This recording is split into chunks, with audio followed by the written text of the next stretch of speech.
Hello, what's up guys? For today's video guys, meron po kong isi-share sa inyo na tips ngayon guys. Kasi meron kasing nagtatanong dito sa ating previous na video about sa click worker kung wala. Shoutout sa iyo RC Orongan. Wala pa rin pong PayPal option. So sa aking click worker, ang gamit ko po ay RTM na dito sa click worker. Punta tayo sa click worker, ipapakita ko sa inyo.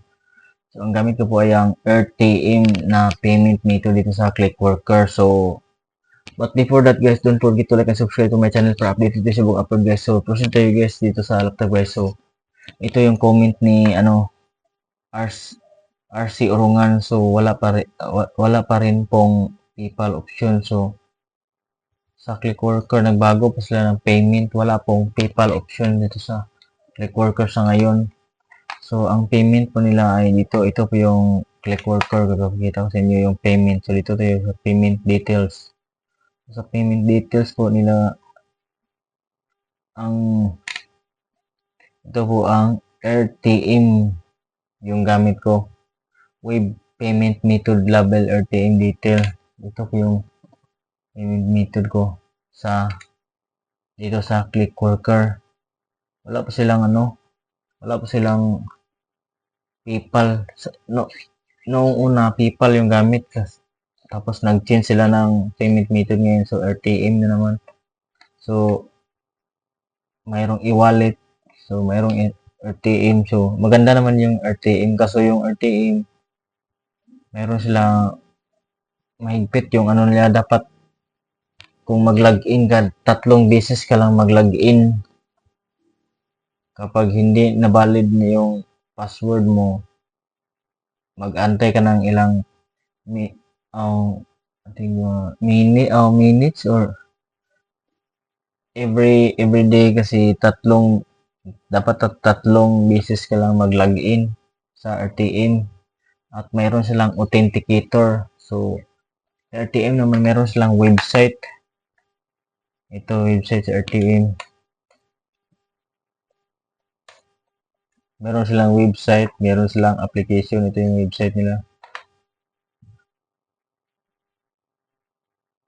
Ito yung website sa RTM. Meron silang application sa Android at sa App Store, iOS, yung RTM. So ito yung nila ngayon dito sa click worker. So sa click worker naman meron akong balance na 8.30 euro. So malapit ko na itong ma-withdraw kasi 10 euro yung nila. So dito naman sa click worker, nag-iba yung nila. Ito naman yung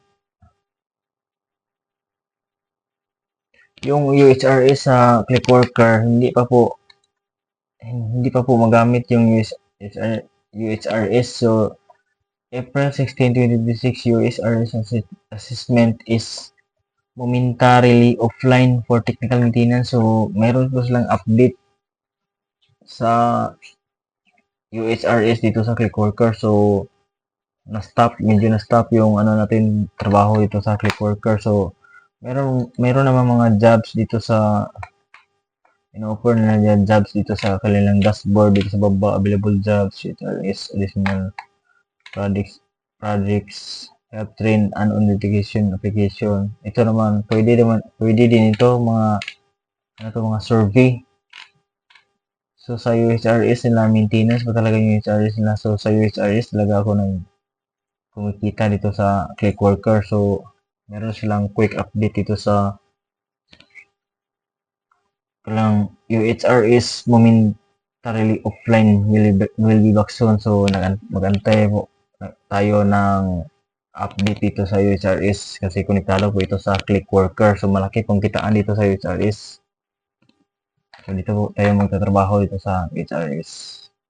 So yan lang guys. Kung mayroon kayong katanungan guys, just comment below guys. So don't forget to like and subscribe to my channel para update sa mga upload guys. So yan lang guys. Thank you guys.